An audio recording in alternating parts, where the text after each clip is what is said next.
Acha niwaambie wanisikie. Kama unataka kuoa, unafaa kuvumilia mambo manne. Kwanza uwe na subira. La pili, ujifanye huoni. Hata endapo kuna kitu kimetendeka wakati mwingine unasema tu acha ikae. Alafu la tatu, uwe mjinga. Babu yangu pia alikuwa akiniambia bado ukitaka kuishi na mke kuwa mjinga. La nne, muweze kusameheana popote pale ambapo mtakuwa mmekwaruzana, basi muweze kusameheana. Mambo ya muhimu sana. Bila kusameheana hakuna kitu kitafanyika. Utakuwa leo wahesabu, kesho wahesabu, nawaambiwa muhesabu visa, pendo haliwezi. Hayo ndio mambo manne muhimu ambayo mwanamume au wenye ndoa wanafaa kuyakubali ama wanafaa kuyafuata kipindi washaingia ndoani.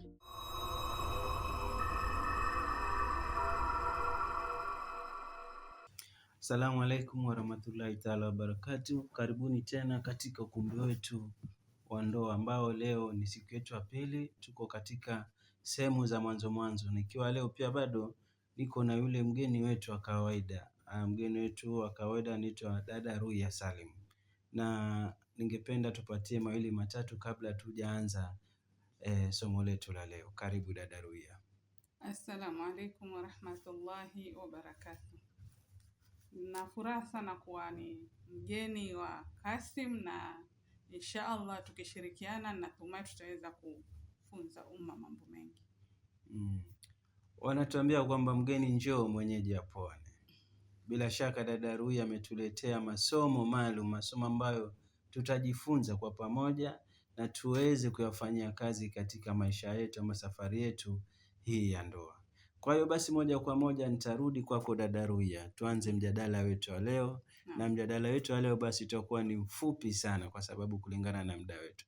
Kwa hivyo tutaangalia tu maswala kadha wa kadha kidogo tu, tupate ile sukari ndani ya ndoa, alafu tuweze kuona kutakuwaje baada ya dakika ambazo tumewekewa. Inshallah. Na basi moja kwa moja tutakuwa tunaangalia ama kuna mambo muhimu ambayo tunafaa kuangalia, kwamba tukizingatia kwamba katika dini yetu ya Kiislamu tuko na neno ndoa. Bila shaka ndoa nadhani si moja. Labda unaweza kutuambia tuko na aina ngapi za ndoa? Ndoa brother Kasim ziko aina mbili. Ndio. Kuna ndoa ya daima na ndoa ya muda. Ndio. Ambayo inajulikana kwa jina la muta. Naam. Ni tofauti gani kati ya ndoa ya daima na ndoa ya muda ama hiyo muta? Kama zinavyojieleza na majina yake, ndoa ya daima, yani mkishafunga ndoa hakuna expiry date. Yani ile ni ya maisha yenu, labda ije zitokeze tofauti ambazo hamutaweza kuishi nazo, ambayo itabidi labda muachane. Lakini bila hizo tofauti, basi ile ni ndoa ambayo mtakana mkae nayo mpaka mauti ya mmoja wenu, mauti yenu. Na ndoa ya muda ndoa ya muda kama inavyojieleza ni contract. Ni ndoa ambayo ya muda mfupi. Na inaweza kuwa ya wiki kulingana na zile haja zenu. Inaweza kuwa ya wiki, inaweza kuwa mwezi, mwaka, miaka miwili, huo ni muda. Naam. Kwa hivyo kuna ndoa ya daima na ndoa ya contract. Ndio. Muta ile. Sasa katika hii ndoa ya daima ndio hiyo tunaita ndoa gani? Ni nikah ama ni kwa nikah ni jina la ndoa, yani ni Kiarabu, kwa Kiswahili ni ndoa. Mbali na hizo ndoa mbili, kuna ndoa nyingine labda ipo kama ile labda watu wameoa bibi zaidi ya mmoja, ama tuseme kama ile sunna ilivyotajwa, mabibi 4. Ile ndoa ile iko katika kitengo gani? Ile inaitwa kwa jina la Kiswahili inaitwa ndoa ya mitala, ambayo ni ndoa ya wake wengi. Mwanamume mmoja ana wake 2, 3 mpaka 4. Kwa hivyo tutakuwa ni ndoa ya tatu, aina ndoa ya tatu? Si ndoa ya tatu, kwa sababu ndoa kawaida ni masikizano baina ya watu wawili. Kwa hivyo ile bado itaingia kwenye nikah. Kwa sababu bado itapitia vile vitengo ama ile njia ya ndoa kufungishwa. Kwa hivyo bado itakuwa ni nikah tu bado. Kwa hivyo haitegemei umeoa wanawake wangapi ndio ijaze kwa ndoa ya tatu.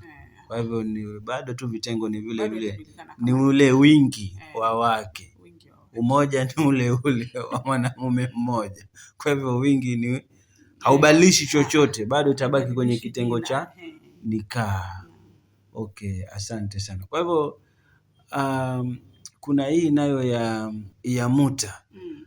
Sijui nitumie neno gani hapa, ni katika misingi gani? Kama ulivyosema, umesema ni contract, ni contract lakini vile vile hii contract hii labda huja kama uko na tatizo la kwamba labda haujaoa ama umeoa, lakini kwa kuwa hutaki kwenda kile kitengo cha zina, sawa, ndio ufunge muta. Ama labda uko sehemu gani ama ni misingi gani ndio upate ile ndoa ya muta? Ndoa ya muta, brother Kasim, sio eti kila mara ni kwa ajili ya kufanya mapenzi. Ile ndoa, sababu moja ya watu kuoana ni kuunga undugu. Naam. Sasa watu wanapofanya ile ndoa ya muta ni kama wameunganisha familia mbili, wameunga undugu. Sasa pengine mtu alikuwa mwanamke mfano hawezi kukaa na mwanamume kama hivi tunavyokaa wakiwa faragha peke yao. Lakini ili tuondoe kile kikwazo, basi tuweza tukafanya muta, ili najua sasa nikikaa na wewe nimekaa na mume wangu. Shaona? Lakini sio lazima kuwe na suala la kufanya mapenzi ndani yake. Tunaweza kuweka pia sharti la kuwa katika hii ndoa yetu hakutakuwa na kufanya mapenzi, ili tu tuweze kuwa karibu, kurahisisha mambo. Mara nyingi watu hutumia ndoa aina hii katika uchumba. Wakati watu wamechumbiana, sasa wajua kuna ile kutaka kujuana zaidi. Kutaka kujuana zaidi mpaka tutakuwa tuko karibu. Sasa kuhofia tusije tukaingia katika dhambi, tunaweza kufanya ino ndoa ya muta kwa muda, ili tutakuwa free. Mimi nitakuwa free na wewe, na wewe utakuwa free na mimi. Unaelewa? Lakini kiukweli katika jamii hivi sasa watu wanaelewa ndoa ya muta ni kwamba ni mapenzi pekee. Sasa kwa bahati mbaya jamii yetu imekosa kuelimishwa kuhusiana na jambo hili. Na kuwa ndoa ya muta haiko kwenye mapenzi pekee yake. Iko katika tu kuleta watu karibu, watu ambao hawahusiani mfano na hivyo kama kwa mfano kama hivyo nilivyokuambia, wameposana lakini bado hawajakuwa na ruhusa kukaa pamoja. Hawajakuwa na ruhusa labda ya yule mwanamke kuondoa mtandio wake mbele, kuvua mtandio wake mbele ya yule mwanamume. Sasa wanaweza kufanya ile ndoa ya muta ili wawe na ile ruhusa.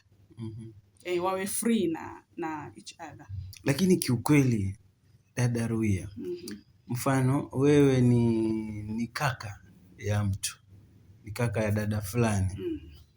Hivi mfano kutokee tu jamaa amekuja akwambie, kaka nataka yule dadako nikakae naye kwa muda fulani, alafu nitakuregeshea kesho. Sawa? Lakini kwa minajili ya muta.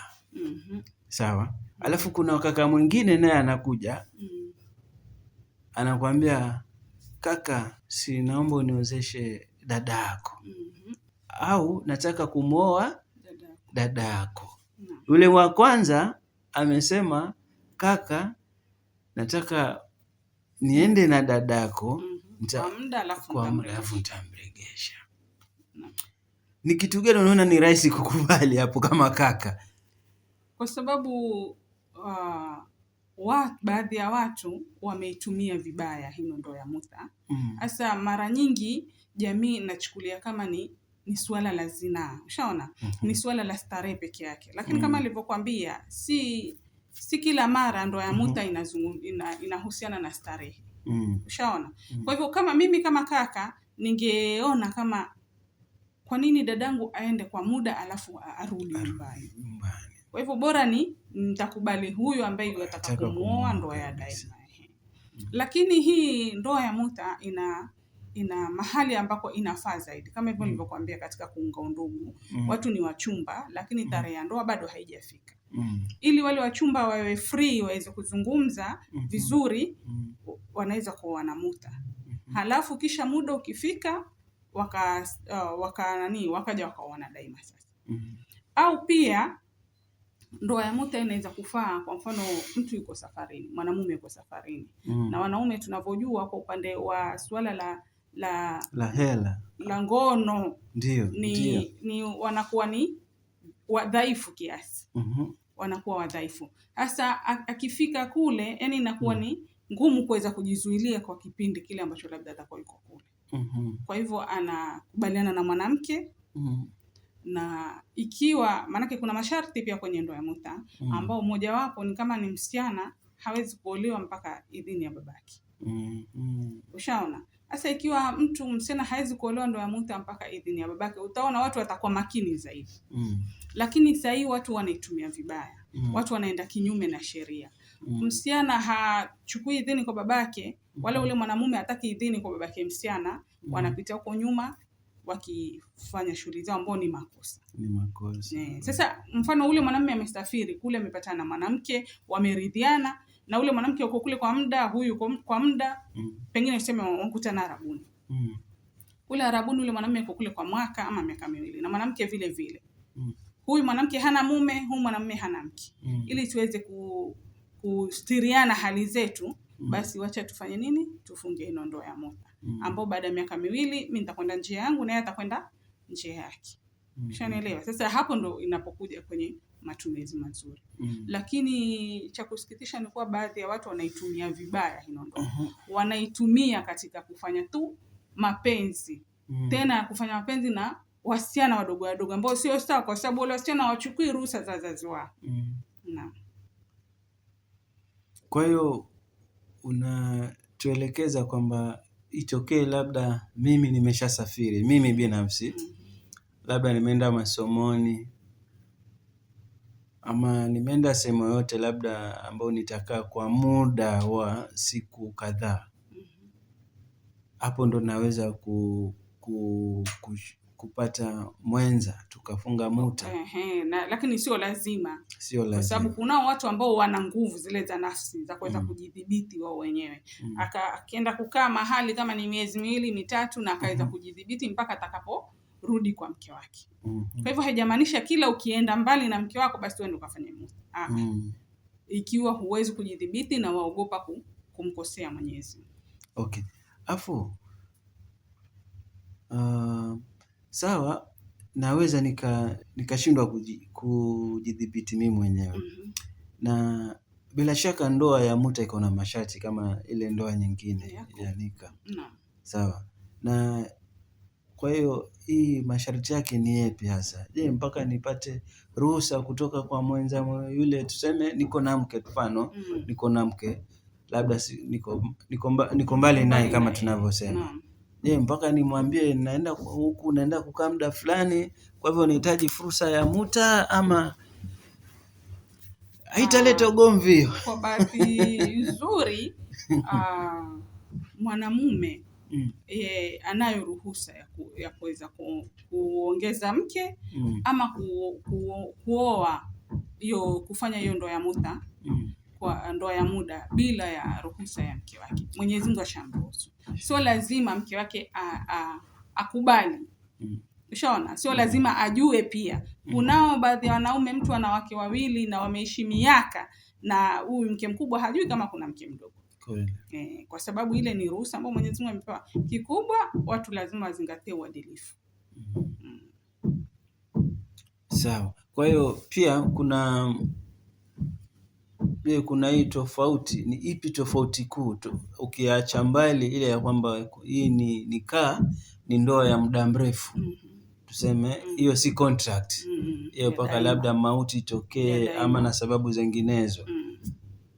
Hii ya muta tukasema just ni contract tu, inaweza kuwa ya wiki 2, siku 3 kulingana na vile ambavyo mmeshakubaliana. Je, faida zake sasa tofauti? Faida ya nika ile ndoa ya muda, faida yake labda unaweza kutueleza labda faida 2, 3? ndoa ya muda. Ndoa ya nikah, ndoa daima. Ndoa samahani. Faida ya ndoa daima kama nilivyoelezea katika kipindi chetu kilichopita ni kwa kwanza inaleta jamii pamoja. Kweli. Inahifadhi maadili.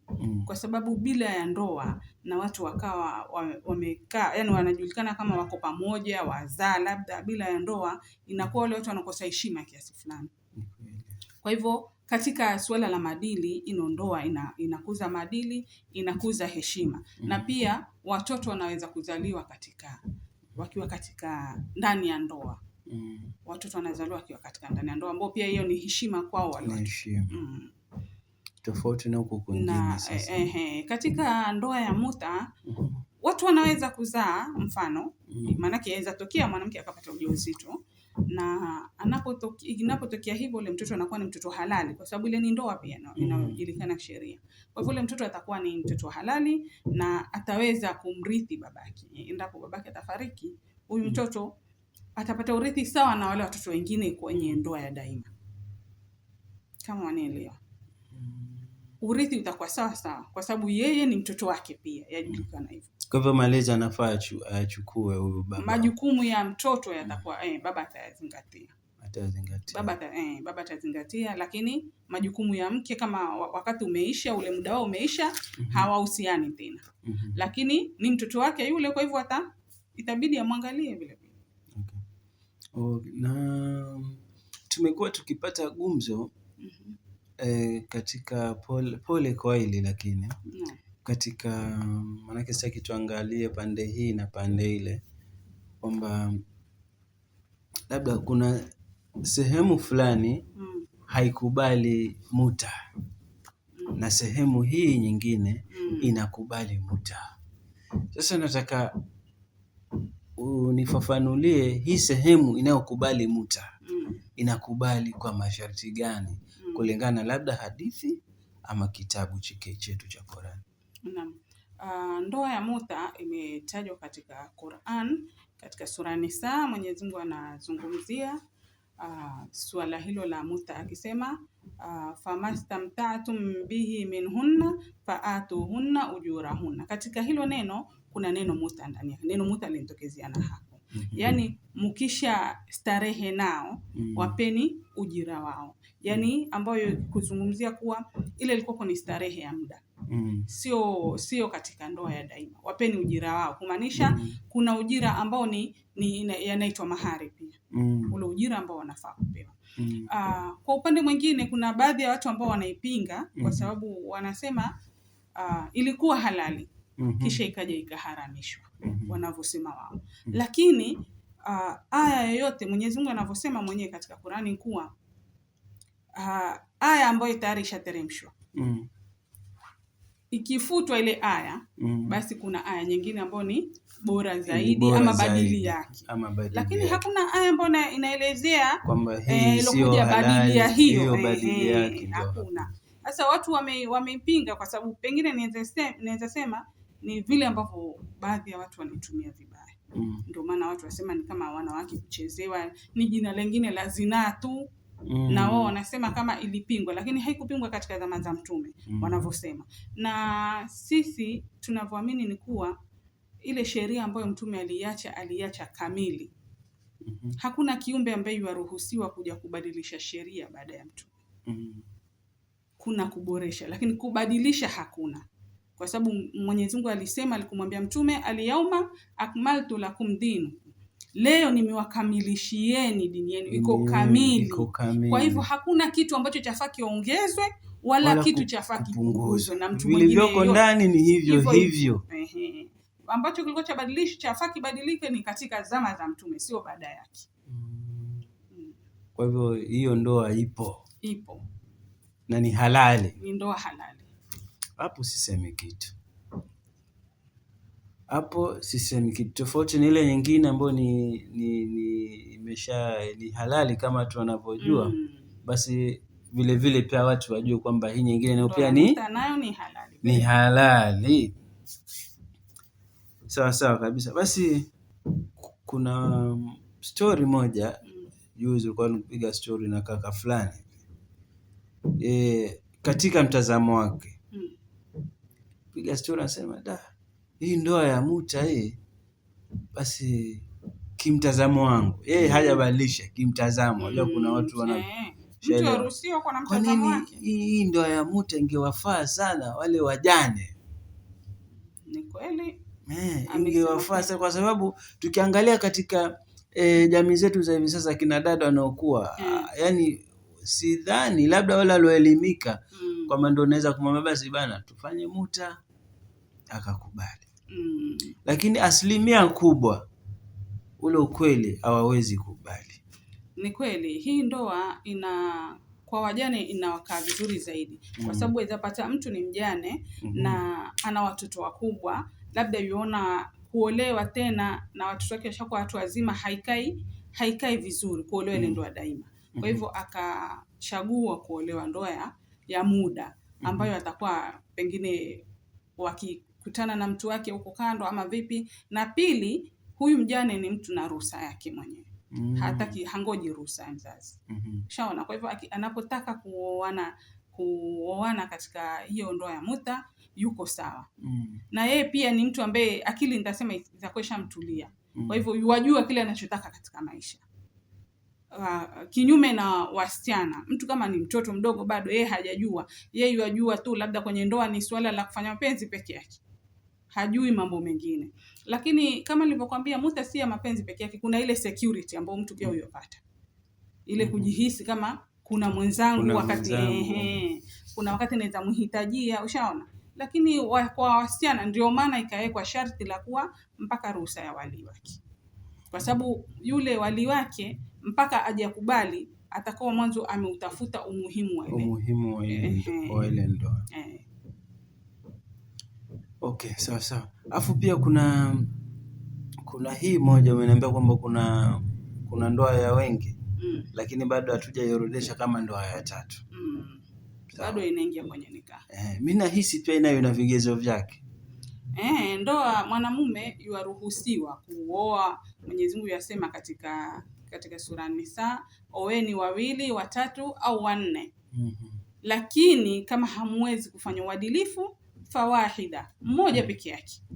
Kwa hivyo suala la uadilifu ni suala lazima katika ndoa ya wake wengi. Mwanamume lazima awe mwadilifu. Yaani uadilifu wa kuwa hauonei moja wala haupendelei mwingine. Ushaona? Unawatreat kulingana na vile wanavyotakikana, inavyotakikana uwatreat. Kuna tofauti baina ya uadilifu na usawa. Mara nyingine watu huchukulia uadilifu ni usawa. Lakini uadilifu si usawa. Usawa ni mfano mume ana wake 2. Anunue kilo, huyu mke mmoja ana mtoto mmoja. Huyu mwingine ana watoto 5. Mume anunue kilo 2 za mchele apeleke kwa huyu wa mtoto mmoja, na anunue kilo 2 nyingine za mchele apeleke kule kwa watoto 5. Huo ni usawa. Lakini si uadilifu. 2 ni usawa. Lakini si uadilifu, kwa sababu huyu mtoto wake ni mmoja, kilo zake ni 2. Yule watoto wake ni 5, kilo zake ni 2. Uone hapo kuna mmoja amefinyika. Huyu mmoja atashiba vizuri, mmoja kidogo hali itakuwa ngumu. Sasa huo ni usawa, lakini si uadilifu. Na ndoa za wake wengi zatakana lazima kuwe na uadilifu. Wa in khiftum alla ta'dilu, Mwenyezi Mungu yasema kama mwahofia hamutaweza kufanya uadilifu fawahida, basi oweni mmoja. Kwa sababu uadilifu ni swala la lazima. Na kusema ukweli ni jambo la kusikitisha kuona wanaume wa siku hizi wanakimbilia kufanya hii sunna bila ya kuzingatia. Ni kweli. Yuoa wake 2, yule mmoja akamwacha kijijini, labda akakesi na mwingine town. Inawezekana kukiwa na masikizano na maelewano ya kuwa yule pengine ni amempata kule kijijini, ashazoea maisha ya kule, na huyu amempata town, ashazoea maisha huko. Lakini haimaanishi basi ukae mwaka mzima hujampitia yule mwanamke wa watu kule. Haimaanishi basi kwa sababu yuka kijijini kule kuna mboga ndo mwanamke wa watu ni mchunga na mkunde peke yake. Huku ni kuku, mbuzi, samaki, vitu ushaelewa? Vitu laini. Sasa kwa hapo yule kama hana madhara na kula kuku na samaki na nyama ya mbuzi, ushaona? Na yeye lazima apate. Sasa wanaume wengi wanatelekeza majukumu yao katika hilo. yuataka kuoa wake wengi, lakini hayuko tayari kufanya uadilifu baina yao. Basi labda ungetufafanulia zaidi katika hayo masharti ya kuwa wanawake wengi. Maana nakumbuka sharti ya ndoa kama tulivyotangulia kusema kipindi kilichopita, tukasema mtu anafaa kuoa awe ama kupata mwenza wake kama ameshika dini vizuri au ni Muislamu. Na sharti la hawa ambao wanafaa kuoa wanawake wengi sasa ni wawe wako vipi? Wawe waadilifu katika zile siku pia ambazo yuwapitia. Unless iwe ni mmoja yuko mbali sana hawezi kufikia, lakini kama ni mahali ambako tuseme labda katika tauni moja, kwa hivyo mwanamume yatakana awe na uadilifu. Mbili huku mbili huku, labda kuwe na sababu nyingine ambazo pengine ziko ndani ya maelewano yao. Lakini kama hakuna kitu kama hicho, huyu mwingine akajiona mimi naonewa, mimi mume wangu anitelekeza ama vipi, basi itakuwa yule mwanamume yupata dhambi. Jamani dada Ruia, mimi naona leo nitakandamiza hapo. Nitakandamiza kweli kweli, kwa sababu ni vitu ambavyo naviona. Mtu anaoa bibi wa pili yule kwa sababu ya labda kuna itilafu, acha nitumie neno hilo, labda kuna makosano ama labda kuna yule bibi wa kwanza ana matatizo fulani labda ya kiafya, naweza sema ya kiafya. Ama labda pia kuna makosano ya familia. Ushaelewa? Hizo ndio nadhani kijamii ndio wanaona kwamba hizo ndio sababu hasa za kuwa mtu aoe bibi wa pili ama aongeze bibi wa tatu, kwa sababu labda ameona bibi wa kwanza labda hajapata mtoto. Sasa kabla ya maelewano mtu anao sijui amekwaruzana sijui na yule bibi yake, unaruhusa acha tu mimi nikaoe. Hebu jamaa, tuambie hapo. Kama nilivyokuelezea, swala la ndoa ya wake wengi lataka ni swala la kwanza mwanamume awe na hikma na busara. Kwa sababu sisi wanawake twajijua wenyewe. Na ni swala ambalo mtu akikosa hikma kidogo basi mmoja atadhulumika. Mmoja atadhulumika. Sasa lazima kuwe na hikma, na katika hikma sasa ni kufanya ule uadilifu. Sio lazima mtu awe huku hakuna mtoto ndo akatafute kuoa mwingine. Je, na yule mwingine asipoza tutafuta na mwingine. Na mwingine asipoza pengine kumbe tatizo unalo wewe ndio paka tatizo laweza kuwa la mwanamume. Ushaona? Si kila siku kama ndani ya familia hakuna watoto basi mwanamke ndo hana kizazi. Mara nyingine ni ule mwanamume. Sasa ushafikisha 4 wote hawana watoto, utakwenda wapi tena? Hawezi enda 5. 5 wapi? Paka 4 Mwenyezi Mungu. Sheria imekukataza utafute tena 5. Mwenyezi Mungu akwambia mwisho 4. Kwa hivyo yamaanisha tatizo utakuwa nalo wewe. Kwa hivyo hii kukosa mtoto isiwe ni, mara nyingine watu wanaitumia, lakini isiwe ni kigezo kikuu cha mtu kuoa mke mwingine, kwa sababu huyu mke mkubwa ambaye hakuzaa wafikiri naye atakuwa yehisi vipi ya kuwa mimi mume wangu akwenda kwa sababu sina kizazi nini, wamsononesha na kitu ambacho kiko nje ya uwezo wake. Ushaona? Kuoa unayo nafasi, wanawake tuko wengi. Kwa hivyo kama unao nafasi waruhusiwa kuoa, lakini isiwe eti ndo kwa sababu mke wangu labda ndo kama hivyo mkorofi. Mara nyingine iza kwa sababu wewe bana ni mkorofi wale bana ndio napata pia pressure kutoka mtaani. Sababu kuu ya ndoa ambiwa mwanamume apate utulivu, litaskunu ilaiha, Mwenyezi Mungu yasema ili mumpate utulivu kwao. Sasa akikosa utulivu huku atakwenda kutafuta kwingine. Inaweza kuwa sababu. Lakini isiwe basi huyu akifanya kosa kidogo nao utawamaliza. Lakini si ninyi nyinyi mwasema sisi kwetu hatujafukuzwa. Ni kauli ambayo si kauli nzuri, kwa sababu kule nyumbani ukishatoka ukija ikibidi kurudi mambo huwa hayako kama ulivyoyaacha. Yako tofauti sasa. Kwa hivyo huwa ni kiburi tu na kutokubali kusubiri. Okay. Kwa hivyo hilo ndo sharti ya kuwa ama ndo na uadilifu. Uadilifu una wake 4 basi uhakikishe kwa utapita siku 2, huyu siku 2, labda we na nani kikwazo cha umbali. Mfano wewe wafanya kazi Nairobi na huyu mke mwingine uko Mombasa na huwezi kuja kila baada ya siku 2. Sasa kule una mke ambaye wakaa naye, lakini ukipata likizo ama ndani ya mwezi wajipanga na weekend moja ama mbili ukirudi zako hivi. Na huyu mwingine yuelewa kwa siko na mume wangu kila siku kwa sababu ya umbali. Labda dada Ruia, unaweza kutuambia nini katika huu mjadala wetu wa leo, ama tuseme watu wajifunze nini hasa kutokana na hii kauli yetu ya leo? Ningependa kusema ama kuambia watu kuwa nikaha ni jambo zuri sana. Kama nilivyosema Mtume, nikaha ni katika sunna yangu. Kwa hivyo yule ambaye anifuata mimi basi atafanya nikaha. Kwa hivyo ningependa kuhimiza vijana ambao hawajaoa na wanao nafasi, wanao uwezo waweze kuoa. Ningependa vile vile kuhimiza wasichana ambao hawajaolewa na wameshafikisha umri wa kuolewa na hakuna kikwazo chochote ambacho chawafanya wao wasiolewe, wasiwakatae, kwa sababu tumeambiwa kuwa wasichana wanapoposwa, yani ikifika kipindi wasichana wanaletwa posta na wakawa wanazikataa, basi ufisadi utaingia katika nchi. Kwa hivyo wanapoletwa posta na hawaoni tatizo kwa yule mwanamume, kwa sababu tulizungumza zile sifa za mwenye kuoa ama mwenye kuolewa. Kwa hivyo kama wameridhika nayo, wamemwona huyu hana tatizo upande wa dini yake, masala ya utafutaji riski na nini, wanaweza kukubali.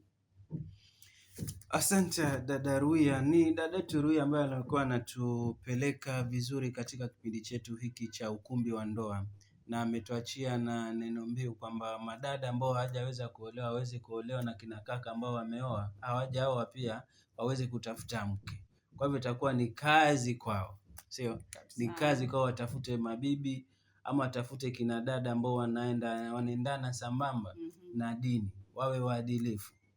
Na pia vile vile dada Ruia, kuna kitu ambacho kwenye ndoa lazima tukifuate: subra.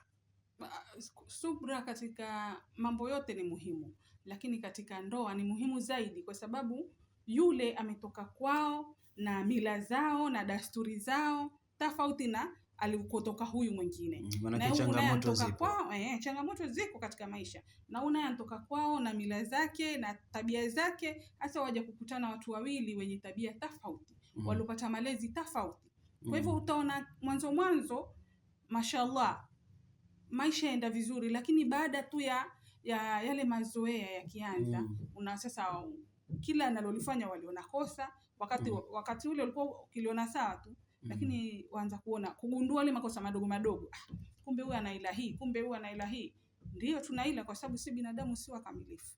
Sasa ni kuzijua zile ila na kumpatia mwenzako nguvu, kwa sababu bila hizi changamoto maisha hayana ladha. Maisha hizi changamoto unapozipita zile changamoto ndio unaona ladha katika maisha. Ushaona? Kwa hivyo subra katika suala la ndoa ni jambo la muhimu sana.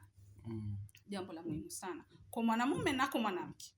Kwa sababu kila mtu alikuja na tabia zake, mkaja mkakutana.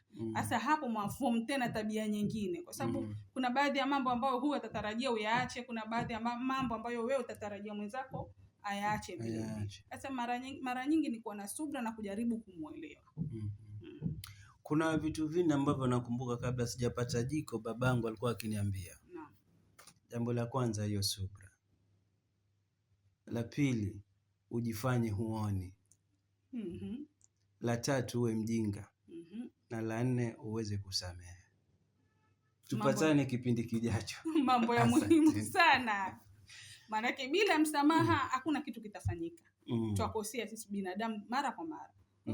Bila kusameheana hakuna kitu kitafanyika. Utakuwa leo wahesabu, kesho wahesabu, unawaambiwa muhesabu visa, pendo haliwezi. Ndio hapo sasa. Kwa hivyo ni mambo muhimu. Acha niwaambie wanisikie. Kama unataka kuoa, unafaa kuvumilia mambo manne, ama unafaa kuyafuata mambo manne. Kwanza, uwe na subra. La pili, ujifanye huoni. Hata endapo kuna kitu kimetendeka wakati mwingine unasema tu acha ikae. Alafu la tatu, uwe mjinga. Babu yangu pia alikuwa akiniambia bado ukitaka kuishi na mke kuwa mjinga ndio uweze kuishi naye. La nne, muweze kusameheana popote pale ambapo mtakuwa mmekwaruzana, basi muweze kusameheana. Hayo ndio mambo manne muhimu ambayo mwanamume au wenye ndoa wanafaa kuyakubali ama wanafaa kuyafuata kipindi washaingia ndoani. Asanteni, naitwa Kasim Chibwago. Na mimi naitwa Ruia Salim. Assalamu alaikum wa rahmatullahi wa barakatuh. Wa alaikum salam. Tupatane kipindi kijacho. Asante.